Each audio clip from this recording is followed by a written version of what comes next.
Hey guys, how you doing? This is Craig here from Bass Lessons Melbourne, and today for our player profile interview, I'm joined by Marien. How you doing, man? Very well. How are you? Great. It's good to have you around. It's wonderful to be here, man. I'm so glad I'm on your side of the world. Yeah. Well, I mean, I'm a guest here as well, but yeah, you're down here. Maybe tell us a little bit about what brings you to Melbourne. And I'm here with Virgil and I'm doing a Allan Holdsworth tribute set at Bird's Basement. We're 3 shows in, 3 more to go. It's been really exhausting, but it's been amazing, and 4 shows in? Yeah. Well, 3. So I guess we have 3 more to go. I mean, we had Tuesday, Wednesday, Thursday, and now we're doing. This is Friday, and then Saturday, and Sunday. Oh, you're playing Sunday as well? Yeah. So it's like no day off, really. Apart from like when we got here. But you need like a day to. Yeah, luckily, I slept really well on the flight. I just kind of, me and my wife, we both slept. We took a couple sleeping pills, had a glass of wine. We just passed right out for like 12 hours straight, and then we woke up at 2 hours left into the flight. We had to like go use the bathroom and like perfect. Poke the guy next to us, and we were like, "Can we get up?" And he's like, "Yeah, I thought you guys were dead. You guys haven't moved. I was waiting for you guys to be like, to stand up or something. I was waiting for it the whole time." Poor guy didn't go to sleep. He was just waiting. He's just waiting. Like he's watching movies. Like they're gonna make me get up at any moment. You know. So, no, it's been great, man. Melbourne's. We're loving it here. It's the weather's been great. It's a good part of the world. Yeah. So how did you end up here? How did you end up here with Virgil playing your music of Allan Holdsworth? Well, originally this was kind of supposed to be, this was supposed to be with Allan. Right. We were playing. I got asked by Virgil to join Allan's last band April last year, and flew to LA. We did a couple shows. So did you know Virgil prior, or he kind of just, you were on his radar? Yeah, I met him probably in 2011. I had my first show in LA at the Baked Potato, and he saw me play. He came to the show, saw me play, and then he asked me to record on his album, his solo album. At the time, he was working on a bunch of tracks. Each track was like a different set of players. Yeah, different bass player. You had different bass player. It was like Anthony Crawford was on it. Doug Johns is on it. Oh, man, oh, really? Doug's amazing. I was just listening to him in the car on the way to pick you up. Man, he's so funky. He's amazing. I think he's a Doug Johns, or am I thinking Doug's? I'm pretty sure I'm thinking of Doug, but Doug Johns or Doug Jones. Oh. Which one is it? Because there's two. There's 2 different bass players. Doug Johns plays the Padula. He plays. It's more up. Like he's got it like more upright, right? Like he's kind of like Doug Johns. Yeah, or no? Oh, maybe. Doug Johns is like the solo guy, right? Yeah. Oh shoot, not him. Okay, some other Doug. Some other Doug. Damn. It's okay. We'll put his name in here. Yeah. He's incredible. He's you can catch a live. There's a video on YouTube of them playing the song Red Air, which has like a huge bass solo, and Doug takes this magnificent solo. It's just like unbelievable. A lot of really great players. Does he play fretless?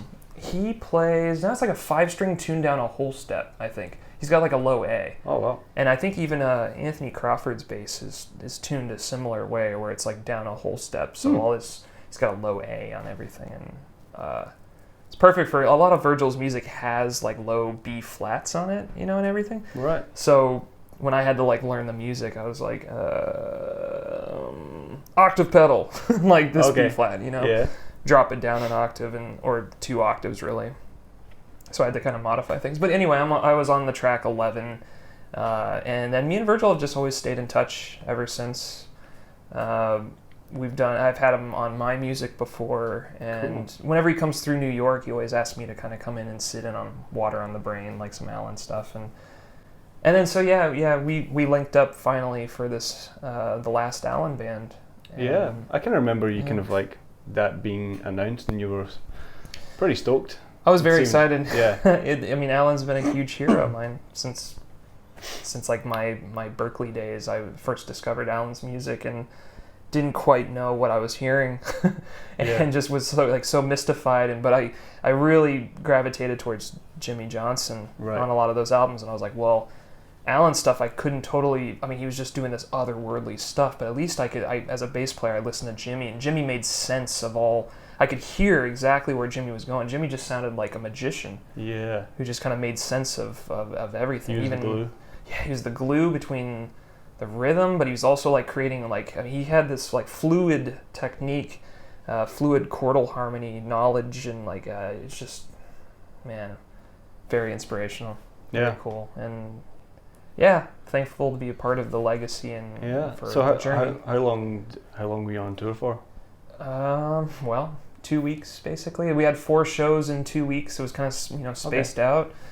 I said bye to Allan on a Tuesday, and then I got word that he passed on that Saturday. It was just like a couple days later, man. It was that I took it really hard, and it was really hard to like talk about for weeks. And I went to it was like, in the span of a month, April, right? It's like we had our first shows like April 1st, April 2nd, and then it's like towards the end of the month I was going to his funeral. So it's like in a space of 1 month, it's like you meet your hero, play with them, get to hang with them, do all these amazing things, and then you just get to experience life in a very, very rough, condensed version, and going to his funeral, and then, saying bye to him. Yeah, it was rough. And then, I took the whole month of May off. After that, I was just like, I'm gonna take a break. Just like laid in bed a lot, but it was, just kind of had to push through it. I mean, obviously, playing with Virgil would be educational. Did you pick anything up from Allan? Allan never. I've talked to Jimmy about it. I've talked to everyone about it. Allan didn't like to give any direction, really. He just kind of let us play. He just kind of let us do, He just never told us what to do. I mean, that sounds good, but could it have been bad in the fact that you'd be like, "Is this okay?" Sure. I mean, I asked him a couple times. I was like, "So, Allan, at the very end of Texas, at the very end of Fred, is it A or is it E? And and he would be like, "It's green." Yeah, he'd be like, "Well, what were you doing just now?" I was like, I was playing the last song was like an A power chord. He's like, "Well, that's got E in it." And I was like, all right, A and E both. Can't argue with that. Fair enough. Cool. And yeah, he really just kind of was like, I mean, he told me anytime I asked questions, he would always start it off with, he would maybe try to answer it just a little bit. He'd be like, well, I think it's, G, or he would start to, and then he'd go, well, but Evan, really, just play whatever you want. Play whatever. You can do whatever you want. Cool. He always told me that. Yeah, well. So, I mean, in a way that's true, but then there's also like I'd go back and listen to the record and be like, well, what did Jimmy do? That's just the right. Did you liaise with Jimmy when you were kind of learning the material? I didn't get to talk with Jimmy until months later. Apparently, I met Jimmy at the tribute shows because Allan was supposed to come to New York. We were supposed to do a week at the Iridium, and then Allan passed, and Virgil was, we were trying to figure out what to do with these dates that were already booked and kind of committed to, and we ended up just kind of turning it into a tribute and had a bunch of different guitar players come in and pay tribute, and we still got to play his music. And Jimmy didn't tell anybody, but he bought a ticket and he just kind of went to the show. He bought a ticket and just sat in the back. He tours a lot with James Taylor, and he was on tour with James Taylor. They were playing like Jersey in a couple days, and he was in town early, and he didn't tell anybody, and he just bought a ticket and just showed up. And then, of course, once we realized Jimmy was there, like he knows Alex Makachek and Steve Hunt, of course, who he's done all those records with, and then finally, I met Jimmy, and it was like, so originally Jimmy was supposed to do those dates that I was gonna do, that I got asked to do. It was supposed to be Jimmy, but he was on tour. He was on tour, and so Virgil had already recommended me. He's like, well, there is Evan, and Allan's like, yeah, but then he talked to Jimmy. He's like, who's Evan? And I guess Jimmy knew who I was and just kind of told him, Evan's cool, man. Oh, cool. Like, he's cool. And same with Gary Husband. I know Gary Husband a little bit, and I think Gary kind of just had my back a little bit. And Allan felt more assured by taking on a new guy so late, Yeah. Because he always, of course he wanted to use somebody who he's, Jimmy's played with him for so long, And how did you go about absorbing that repertoire? Well, I'd already listened to it a bunch just from, Yeah. But then, yeah, it's a different thing learning it, right? It's like you listen to it because you love it so much. And so you know the rhythms, but then it's like, oh, now I have to go in and actually learn the notes. And so it's like for me, I wrote my own charts out, and I didn't have to write the rhythms out because I already knew, I just had memorized. I mean, they were just already in my head. It's easier if you know how the song goes. Exactly. Yeah. So it was more like, where do I just place my root notes at? I know the rhythms, but it's like, where does just my hand go? Yeah.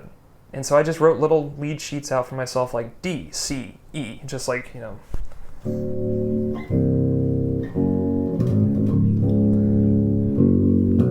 it sounds it just sounds out of context. It just sounds like kind of randomness. But it in context with his music, it just makes all the difference. It adds weight to the chords. It's just the foundation for everything. So, yeah, I just kind of wrote my own charts out. And then Virgil had sent me stuff that Jimmy had given him to give to Jimmy Haslip, who was playing before me. And so then he had some of those PDFs or whatever. And so then Virgil was like, oh, these are Jimmy Johnson's charts. So, yeah, I didn't get to meet Jimmy until the tribute shows. And then now we stay in touch via email, and me and Jimmy are very close, man. He's a good dude. He recommended us a wonderful Italian restaurant here in Melbourne, and we went there the first day we were here. It didn't disappoint? Didn't disappoint, man. Delicious. I come to find out, I've learned that Jimmy really likes Italian food. Oh, yeah. I think. Do you have Italian heritage? No. My wife does, but she's like pure Italian. But I'm like a weird mixture of German, Irish, and French. And Canadian, actually. Find out on my dad's side, it's like French Canadian. Okay. So I'm like I always thought, I was like, man, I'm a pretty nice guy. And then when I found out I was Canadian, I was like, there we go. That explains it. Like there, because every Canadian I meet is just so it is friendly. The stereotype is mainly true. Yeah. They're nice people. Yeah. And so I was like, oh, no, okay, it makes sense. Why am I so nice? They got to put up with you guys all the time. Yeah, stupid Americans. Sorry. Yeah, sorry, man. Sorry, guys. We're right below you, and it's like, sorry, we're ridiculous. So, how did you? What was your kind of beginnings? Like, what made you go, I'm going to play bass? Were you playing other stuff? Was it musical family? My dad played guitar. I would always hear him playing like Doobie Brothers songs and Led Zeppelin tunes and like all this stuff like that. And where is this? Where did you grow up?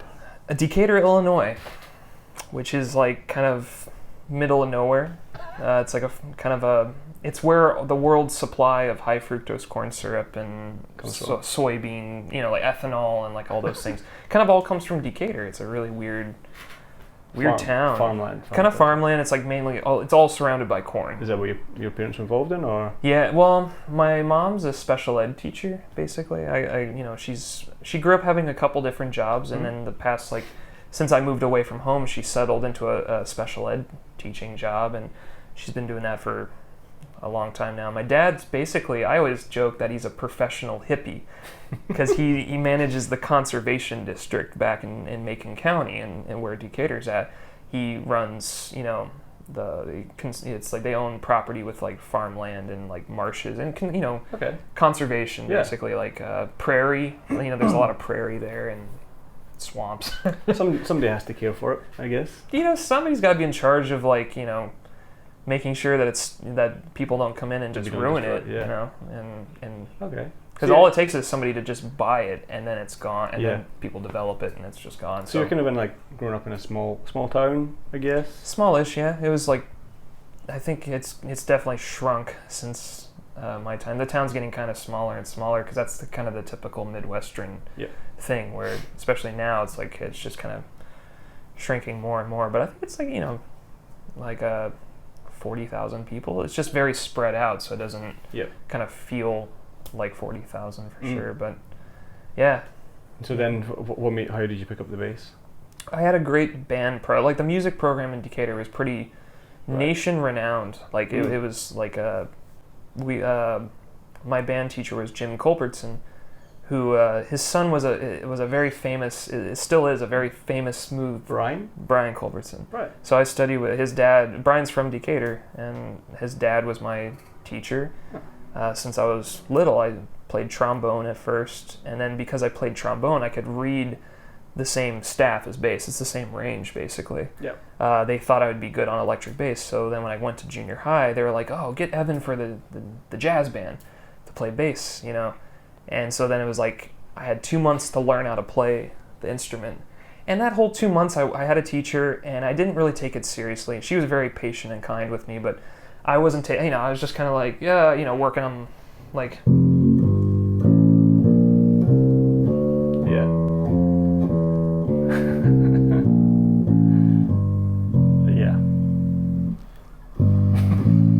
Anyway, so then, but I wasn't focusing on like how to like, I jumped into the jazz band, and all of a sudden I had, walking bass lines to read, and I will never forget it. It's like I came in and it was like a blues or something that was written out, and it was all triads mainly, but I couldn't totally read it, and that was the first time I felt real embarrassment. It's like I failed at it, and my band and Culbertson was like, Evan, there's another older bass player, right? It's like two different bass players. He was like, give it back to Mark there. Like, why don't you go back to trombone? And I just remember like that scene in Whiplash.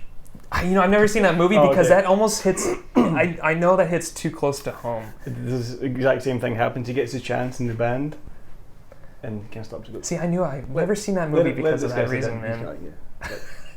So, and later on, so I was walking back to my trombone chair, and I remember there was a girl trumpet player, and I really thought she was cute. I had a huge crush on her. Her name was Jillian, and I remember I thought I heard her lean over to my friend Steven, and she goes, "He sucks." I swear, I heard it in the 7th grade. Sucks was like the new. He sucks, and I was like, like end of the world. End of the world. So that night, I made sure I was shedding it. I was reading it like for 4 hours. I learned that 12-bar blues, like just had it memorized, And then the next day I was like, I can do it. I like made sure, and they were like, yeah, we're not doing that song anymore.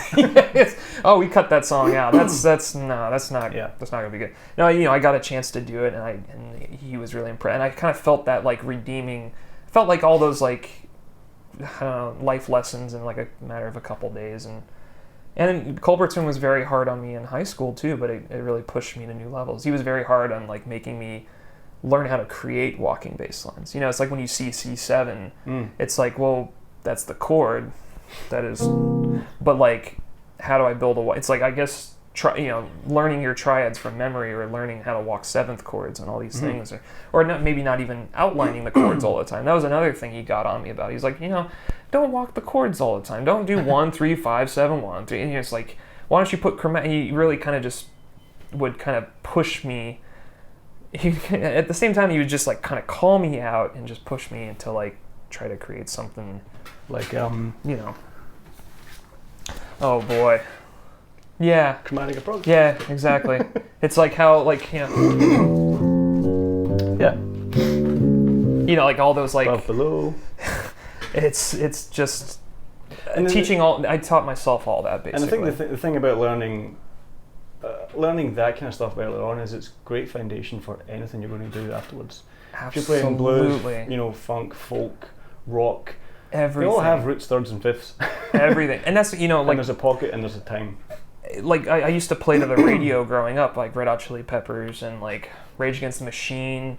Like, all the nu metal stuff was kind of coming out at the time, like Limp Bizkit, and I would try to, like, play along with it. Yeah. Yeah. And it's like, I was so into it. I loved it so much, and especially, like, Rage Against the Machine and everything, like, all those bass lines. And, I started really kind of getting familiar with, like, pentatonic shapes, and I started always, like, leaning more towards that than like triadic, like in 7th approaches. So as much as I knew I had to learn that was like at Berklee, I was like doing bass proficiency exams, and they made me like, walk all 2-octave, like Lydian dominant 2-octave thing, all these scales, things like, arpeggios. And for some reason I was always like, man, this, I'd learn them for the exam, and I'd be like, phew, okay, great, that's done, like back to my like major pentatonic like shapes, like I just always... love those. But also, more, I think one thing I found is a lot of guys miss the pentatonic thing as well. If they're coming from the jazz thing, absolutely, they think it's major pentatonic is like, what's that? But it's so cool. I feel like they make it's I again, it might be jazz is so rooted with chromaticism in a certain style of language, right? Like bebop, and it's like you don't hear much of that, like the pentatonic thing with jazz, really. Yeah. You hear that blended with like the rock thing. It's like when Mahavishnu and like John McLaughlin. It's like those guys kind of like embraced Jimmy and all these like rockers playing blues scale. It like melded it, and that's how it kind of, I feel like it got more integrated and maybe more cool is during the 70s with fusion and like and then the 80s kind of like they started just making everything like pentatonic, like super smooth, like and then the 90s it kind of went back to bebop, and like everyone was like screw MIDI and all those things, and then now it's like we're in this weird place where I think just everything and it's like everything's kind of already I mean not everything is I feel like maybe everything has already been done, and it's just kind of recycling around in different forms and just being reinterpreted, and like but I still feel like it's like there's so many different things you can mold it to make it new. You know what I mean? It's like the music, the vehicle, it's like that's a big part of it. But it's like the major pentatonic, how you could approach it, right? It's like for me, I've always tried to lay it out more.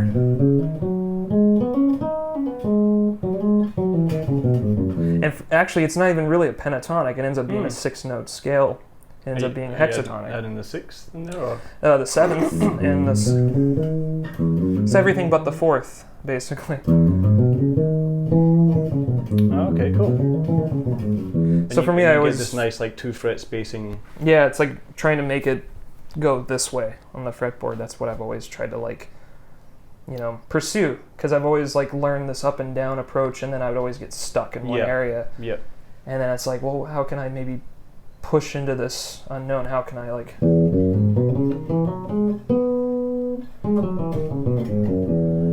It's definitely important to have more than one way of playing an Absolutely. thing. You got to have perspective on things. Absolutely. It's like you learn one bass line one way, and you might think that's the way to play it, but maybe there's an easier way to play it. Yeah. Find the other way on the neck to play it. Well, it could be like easier. learning that rock and roll thing, 1, 3, 5, 6, flat 7. Yeah. Like I learned it in that up and down position, and then I realized, if you do it like on 2 strings, it's like, that's way easier to play for like 5 minutes than. Exactly. Than that. It's like it's same notes, 2 different approaches, and it gives you access to different note combinations. Absolutely. As well. Yeah. That you can kind of string together. And it's also maybe a range thing too. It's like you can play it up here, and then you can actually have access to more notes. It's like if you're already here, then you're gonna have to leap and pivot and shift, but it's like if you're already here, it's like working your way up further and just further and further. You can never run out. Well, sort of. As much as we, sort of. So you ever thought about doing the 6? Oh man, I just had somebody else ask me about that, and it was like funny because I hadn't thought about it. And people go, "Man, why don't you, you do so much stuff?" And simple reason is you do so much stuff, and there's like simple reason is I've tried to play a 6 and it just feels too big. Yeah, this is like the way I have this neck designed is basically like this kind of feels like a 4-string neck to me. It's just really tight string spacing. And who else has a neck like this? Jimmy Johnson. His 5-string alembic is actually, it's like unbelievably tight. It's like this. They were like guitar necks almost. It's so, I can't even describe it. It's like you see Stanley Clarke with his alembic and his hands just like wrap around your neck. Yeah, it's pretty insane. So like, the 6 always just felt too big. I'm sure if I could even get a 6 neck down, I don't know. It's like it's almost just. It's a tonal thing as well. Like the notes sound different. I'm old now. I feel like I just want to this is just kind of what I know. And I'm just gonna. Next time you see, you just be a P bass with like 3 strings. I'll be like, in brown hair and no glasses. I'll be like, dude, I'm just like smoking cigs all the time. Be like, change my stuff, man. So what kind of apart from you're playing in jazz band, but you're listening to like nu metal. Yeah. What was the kind of the thing that got you more into the improvisational kind of music? Man, it was, I think the first band that kind of got me to be like, whoa, was Radiohead. I listened to Radiohead. It was Kid A had just come out when I was like in high school, and I listened to that record and I went, what? And then it was like my friend Danny, who was like my best friend and throughout high school, he was always like he was always into like this different music, you know. He was into Radiohead and he was like, oh, you know what influenced Kid A was Bitches Brew. Have you ever heard Bitches Brew? I was like, no. Sounds cool though. Yeah, I know. I was like, sounds awesome. And we listened to it and I'm like, what is it?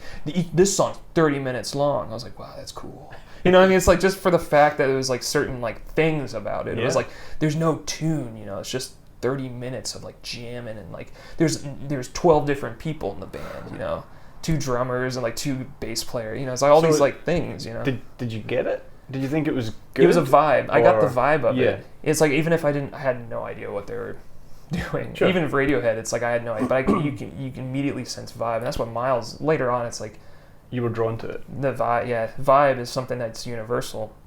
If you can kind of ooze that out through your music, boom. Yeah, yeah. So that was kind of like there, and then Bjork later on. Square Pusher was the big thing, and then finally from Square Pusher, I think I found. Because Square Pusher had such an awesome bass language, and I was like, wow. And then my friend Danny was like, well, you know who he plays like is Jaco Pastorius. Uh-oh. And it was like, boom. And from there, it just I went, bass is going to be my main instrument. I was learning and transcribing all of Jaco's tunes. And how old are you? 16. Okay. I have recordings of me playing the entire Donna Lee.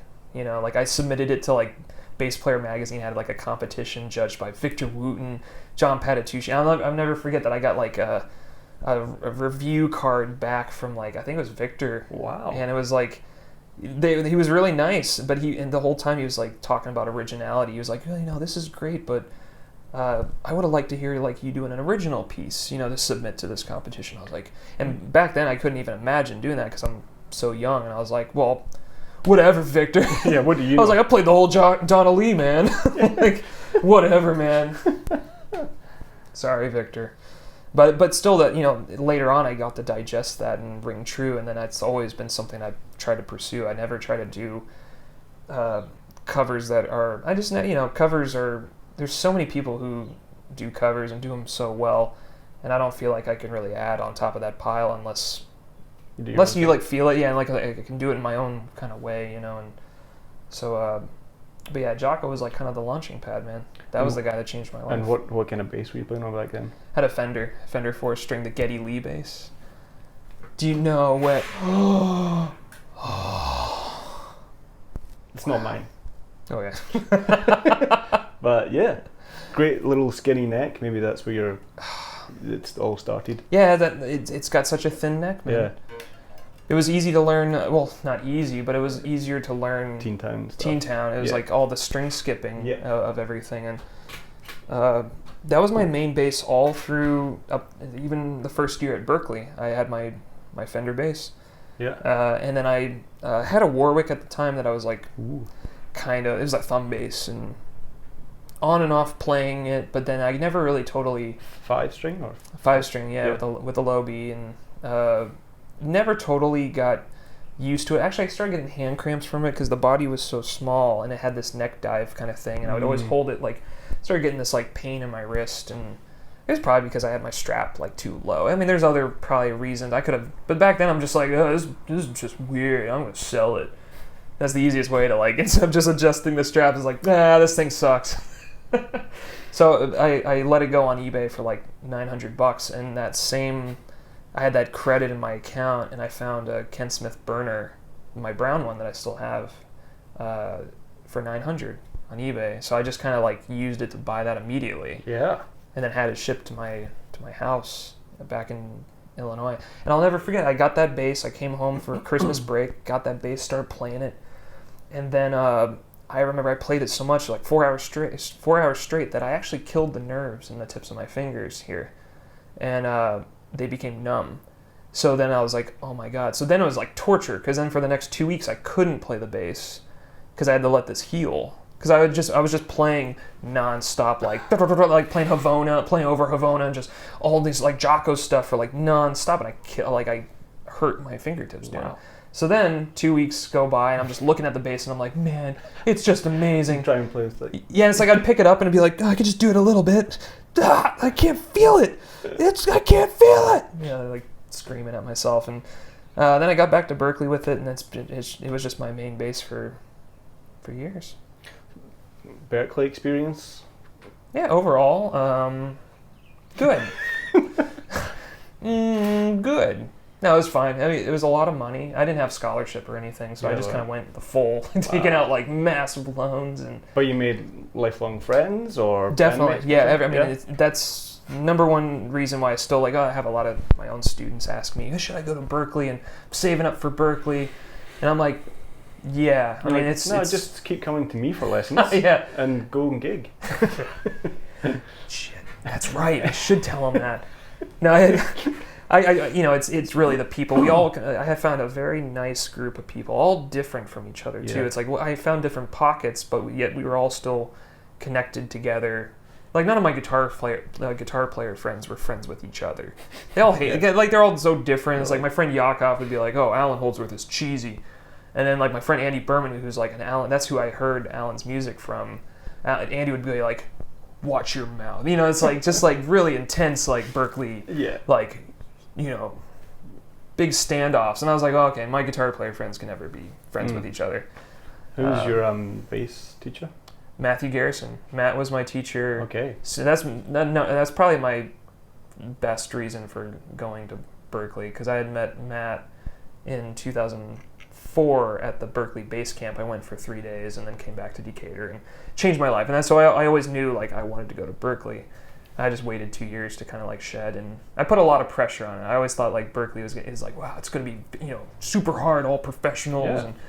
Yeah. And then when I got there, it's great to think that, and then you kind of get to a certain zone, and then when you jump in, you're almost in a bigger top of the, not top of the pile for sure. I was but it's you're in a pile, you're not on the bottom, so you kind of have somewhere to grow and actually get really, really. So how old were you when you went to Berklee? 20? 20, yeah. Okay, so you kind of had your shit together. Yeah, I was just practicing facility-wise. Yeah. It's I was constantly playing at my other college. I was playing in bands with friends. I was starting to record all the instruments myself. My friend had one of those big multi-track digital recorders. Starting to mess around with playing the drums to Havona in my head, jamming along, and then recording bass on top of it. And doing a Stevie Wonder kind of thing where it's you just record the whole tune in your head on drums and then jumping in on bass. I have recordings of me playing Havona and when I was 18, all the instruments. My friend had a Rhodes, it's we had all these gadgets and cool toys that, we looked up the equipment list for Radiohead and we were like, what did they use? It's what do they use on Bitches Brew? Oh, Fender Rhodes. And my friend bought one for at the time it was $600, or something. It was super cheap. Yeah. It was the suitcase with the speaker. Yeah. Nice. So it was. So I had a lot of tools to experiment, and that's what I was constantly doing. Garrison, was he more kind of showing you conceptual stuff, or was he also this is where you got to be putting your fingers? What was? I think we were mainly jamming. It was right, okay. Matt would come. I wanted to play with Matt. I would record all the lessons, and I'd go back, and that's when I would actually learn the most part. I would go, what scale you're using? He's like, oh, Lydian. He's big on the Lydian dominant, and it was mainly Lydian though. I was always like, Lydian, what's that? So I started just transcribing his solos. He's really the only bass player that I would actually go and listen to his stuff and figure out note for note, slow it down. I never wrote anything down, but I could learn all these his articulations for stuff. It's a lot of hammer-ons and pull-offs. He wasn't big on articulating all the notes, and so that always kind of stuck with me. I never as I got into other bass players, first time I heard Hadrian Farrow or trying to think even Square Pusher was Jaco articulated all the notes, all these guys, and I knew Matt was the guy that I'm I don't have to do that. I don't have to articulate all the notes. Matt here is doing all this beautiful articulation stuff with just barely plucking. It's using the whole hammer-ons and pull-offs. So if I'm plucking, just doing a lot of that. Matt was such the man at that. And it seems like you have you have a floating right hand technique as opposed to I the think so. anchoring thing? Because you also play a little bit claw hammer style, I call it. Or Yeah. Thumb and That's something I have from Matt too. It's like Matt was really the guy that I would just watch him do all this, like, because he kind of came from like a Gary Willis kind of thing, you know.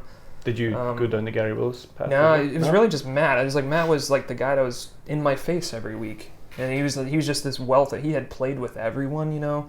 Used to just there were some lessons where I would just talk about his experiences with like Herbie Hancock or Zawinul or McLaughlin, you know. I was just like, great to have a window into that world. Absolutely, and he still had the charts for some of the songs and stuff, so he'd pass them over to me, and I'd sit at home and shed with him, and he was but he wasn't really so much like a point, like he just let me learn that stuff myself. He would either, you know, he would come in and be like, I'd play a little bit, and he'd be like, you know what you need to work on, man?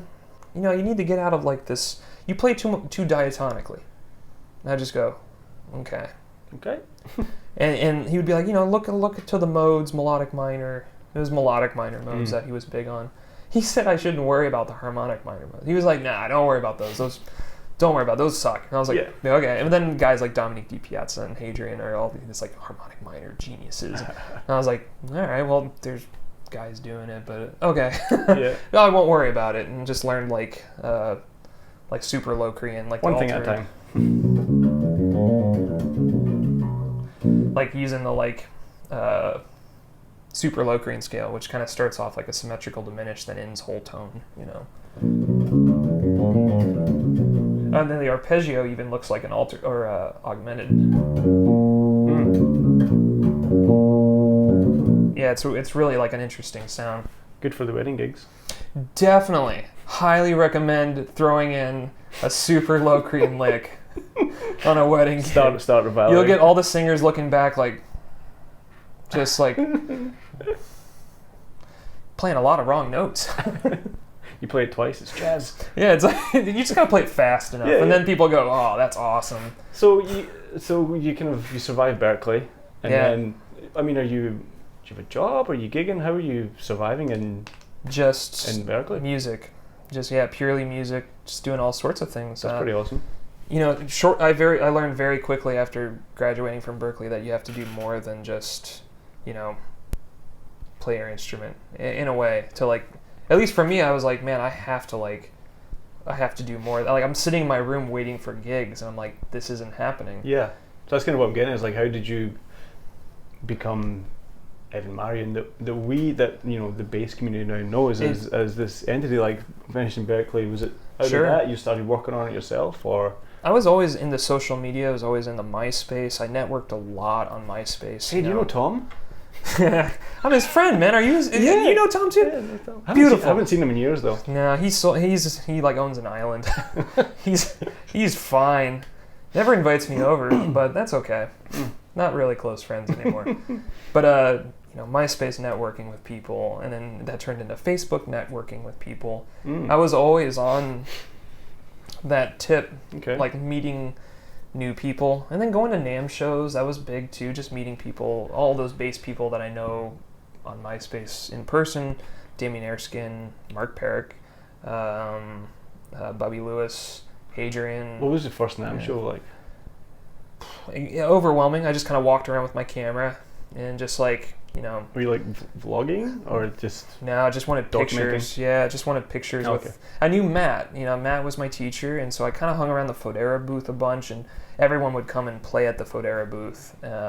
And then I would just kind of bug Matt and follow him around, and he'd go over to Mark Bass and play with Hadrian. And Hadrian actually kind of recognized me from MySpace because he probably knew that I was the guy I'd probably sent him. I was like, hey man, how are you doing? You gonna be at NAMM? I'm gonna be at NAMM too, sweet. So when is this? 2009? I think. Okay. 2008, 2009, and nearly 10 years ago. Yeah, isn't that crazy? Yeah. 10 years kind of. So a lot's happened in that time. How old are you now? 31. I'll be 32 in July. So this is like when you're like 22, 23? Yeah, I guess 24? So. Yeah, I guess so. I think. Yeah. I'm starting to lose track. But yeah, it was. I mean, it was incredible. You know, just hanging around, trying to like just. I had a lot of, you know, I was taking videos of things on my like little Sony Cybershot, and and then by the time next NAMM came around, I had already graduated and I had already released my first record, and I think there's a bit of like. Did you play the first time? No, I couldn't get my bass in because I couldn't they were strict about I didn't know any companies to actually put an exhibitor. So how did you get in? Just I had a badge through Campbell American, who made my first signature bass. And, Campbell American. Yeah, it's he mainly makes guitars. He made a guitar for a guy that I was playing with in Boston, David Fusinski. I was playing a lot with Fuse, and he made his double neck, and I met him, and he was like, "Hey man, I'll make you a bass." I was like, "Cool. Yeah, but can I get a NAMM badge? Like really want to go to NAMM." Everyone, NAMM was so cool. It seemed like the ultimate hang, So I got a credit card, I put flights on it, hotel, I just stayed down. I mean, I did the whole... It's like an investment in your career. Yeah. Essentially. Yeah, absolutely. I kind of didn't think much about it. I was just like, I got to do this. Yeah. Open up an airline credit card, just go in, and then, but yeah, basically it's valuable, Berklee was valuable. The crew I met was a really good set of friends. We all bonded together. We all moved to New York together, and we all started working together. We all either booked our own creative gigs, but we also tried to find teaching gigs for one another.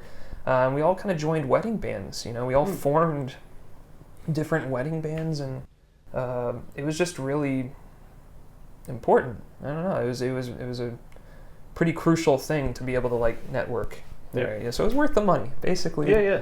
Worth the money. Worth meeting a lot of people from around the world, and wouldn't trade it. Still paying it off, but wouldn't trade it for anything. And when did your relationship with Dana begin? 2010. Right as soon as I moved to New York, he was living a couple blocks away from me with another group of friends that I was really close with. A great bass player named David Gignard, which we call him DJ. DJ kind of keeps a low profile, but he's in a lot of bands that he's in a lot of. He's co-writes. Yeah, he's working, man. Does a lot of stuff, and Dana was staying with them in their house, and I had, Dana was kind of a YouTube star at the time, without him even really knowing it. He had one of the first viral drum videos on YouTube. Yeah, really? It was Dana Hawkins at the Berklee Cafe, and amongst my drummer friends, it was an unbelievable short, maybe 2-minute long video that was just unhuman. I'd never heard any drummer do that. What he was doing was just legendary amongst all my friends. It was Dana Hawk. So when I finally met Dana, I was kind of intimidated, but it kind of worked into this beautiful thing. He was just very approachable and very cool, and he actually was playing a lot of bass. So he was like, "Man, let's jam on bass, man. You got to show me some stuff." And I was like, "Well, I don't know, And then he picks up the bass, and I was like, "Oh, well, you got to show me some stuff." I mean, Dana's an incredible bass player. He still is. Dana's kind of been morphing into a bass player. He plays drums beautifully, and he's this amazing. He's amazing at any instrument he touches, but he's playing more and more bass. He's got more bass gigs, And you're like, he's always like, "Man, you gotta learn drums, man. We gotta switch off." I'm like, "Dude, I can't. I suck. I work so hard just to be sort of good, man. I gotta quit this and then go to So I met Dana in 2010. I had some tracks, started just kind of bringing them over, jamming with them, and then I booked a recording session right away because I was I had a friend that owned a studio and went into the studio and just started videoed those ones as well. Yeah, my friend Simon had a camera, one camera, just gotten it.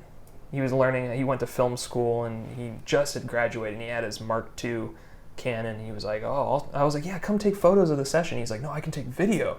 I was like, "Yeah, sure." I mean, at the time, it's kind of no, that should be cool. But photos. I really wanted photos, And then Simon had it, and the rest is kind of just history. He just filmed that first session, and I put together a really quick, rough mix and sent it to Simon, and Simon uploaded it to his channel.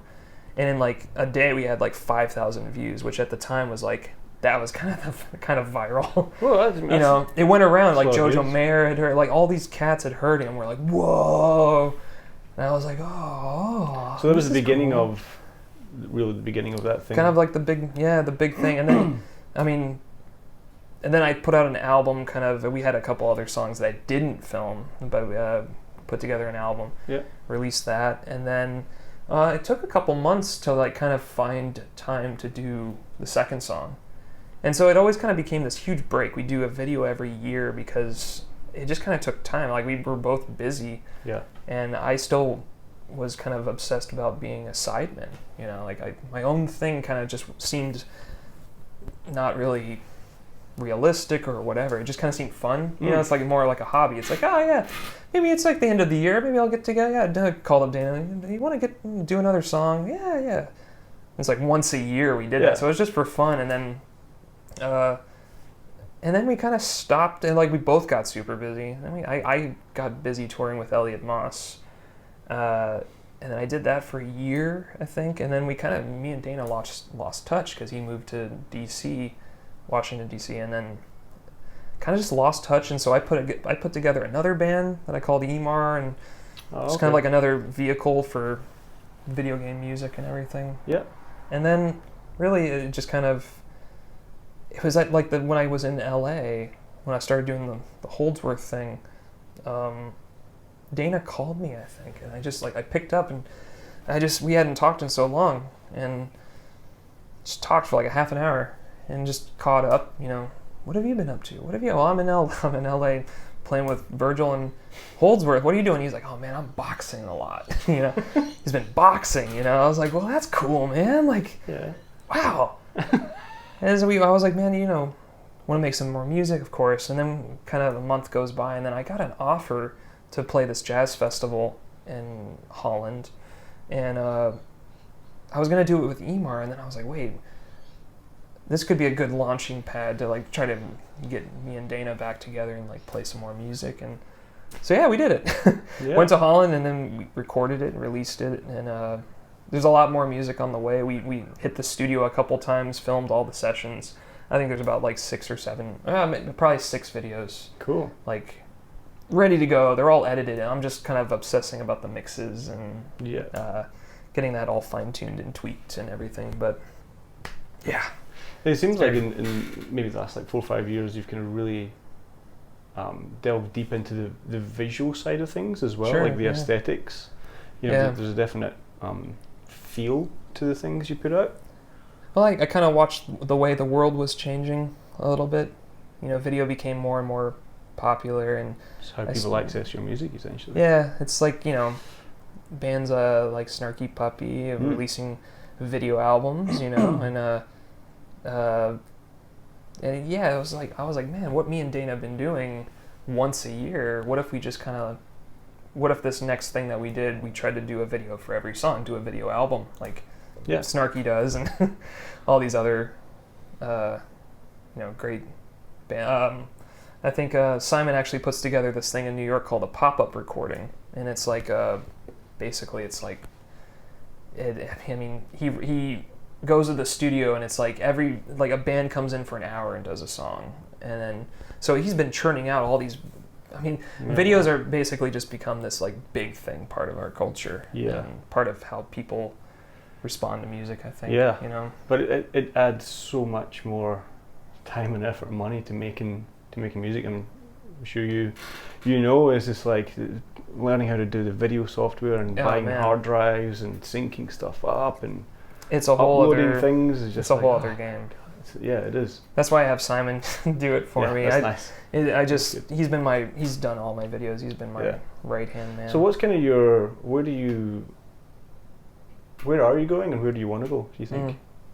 Well, I think my project with Dana is definitely like where I want to move forward with my future, my own project. You know, it's like I would like to maybe do more of my own thing. As much as I love being a sideman, and so that's bass drums and tracks, live triggers. Yeah, bass drums, tracks.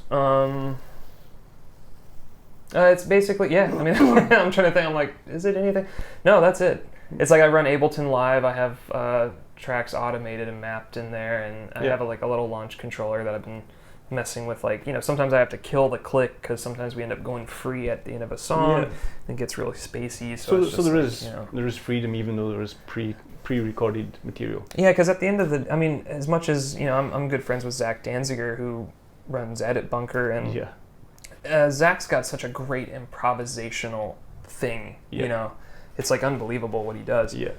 I saw him a few months ago. He came with Donny McCaslin. Did he? Yeah, it's like he's an improviser. I always thought of myself as not really that much of an improviser. I'm always much more of a composer. Like I like to kind of lay things out in my brain, even the way I phrase and create melodies and like I like to be more of a composer. I like to have a roadmap, kind of set in stone. And my own tunes kind of just are that that roadmap, that shape that I already know kind of works. And there's some spaces where you can go for an exploration, but you know where you're going eventually.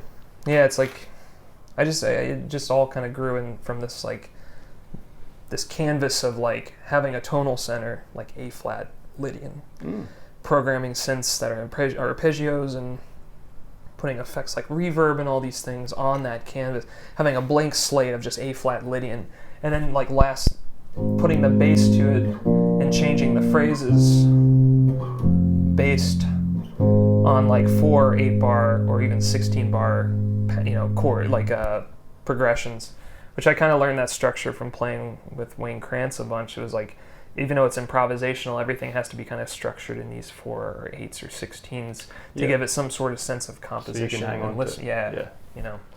And so the notes can go anywhere within that A flat Lydian. As long as that's somewhere in like 8 bar, you create a phrase and a structure of it. Cool. And so I would just kind of mess around with that at home, and a lot of my tunes started like that, really. Yeah. But that's what I want to be able to do, is me and Dana more. Yep. And we have I'm working on a European tour right now. Trying to, for right now, we're taking it to Dublin. We're taking it to Rome. Cool. I'm hoping to add more dates in the fall, If you go to Dublin, Ireland, you should go to Scotland. I know. I have a friend who in Edinburgh. Am I saying that right? Edinburgh. Yeah. I have a friend up there who's like, there's some bass thing up there. I call college or something that's like he's trying. He's working on it for me. The demand. I put out the feelers on Facebook just to see who all in the world is out there listening, and there's a lot of demand for it. So I'm just. And the cool thing is, it's a duo, right? It's a duo. It's nice. It's just like got to find a drum set in most places, and then a bass amp. Yeah, I can always find that. Yeah. Just got to find basically whoever we get as an opening band. It's like, can we use your gear quickly, just like real fast? Yeah. But yeah, it's a fun project. It's easy to mix too. So like if we have different front of house engineers, they're not too confused. Do you feel like having been a sideman for so much and doing all that kind of thing that you've obviously absorbed a lot from like playing with Wayne Krantz and all that kind of stuff, and do you feel really ready now to kind of step out and be this is me, this is my thing? I think I'm now ready. Yeah, like, it's taken me a long time to kind of get comfortable. World, yeah, so to speak. Because you obviously online and you're pretty well established in that regard, but in terms of a live, people coming and buying tickets. Yeah, it's a different story. It's a different story. So. Yeah. But, traveling to other countries as a sideman with people, I always end up meeting other people who are like, oh, I came here, I'm a bass player, I'd like to get a lesson with you or something. I'm like, okay, well, there's people who are coming to these shows who kind of know me. Maybe it's like some way, somehow, this can just keep growing. It's like if I can keep the online thing going. The online thing is you can reach everyone. And if you can just kind of... touring is another thing, though. Touring is like where you really hook people and make real fans. I think that's the real difference. And also kind of puts you on the map as an artist as well. I think if you can go, we've been on tours or we've been on the road, like it kind of a little bit of kudos kind of there. Yeah, exactly. That's what I'm hoping for, man. Good luck. Yeah, it's gonna be a fun year. Yeah. A lot of new music, a lot of tours. Can't wait to see where it goes, honestly. Yeah, it's gonna be different. Man, I'm sure it'll be awesome. We should probably wrap it up there. Yeah. There we go. Cool. Yeah. All right. Thanks, man. Thanks, Craig. Appreciate it. Thank you, dude. And Marien, everybody. Hi, everyone. Bye, everyone. Yeah.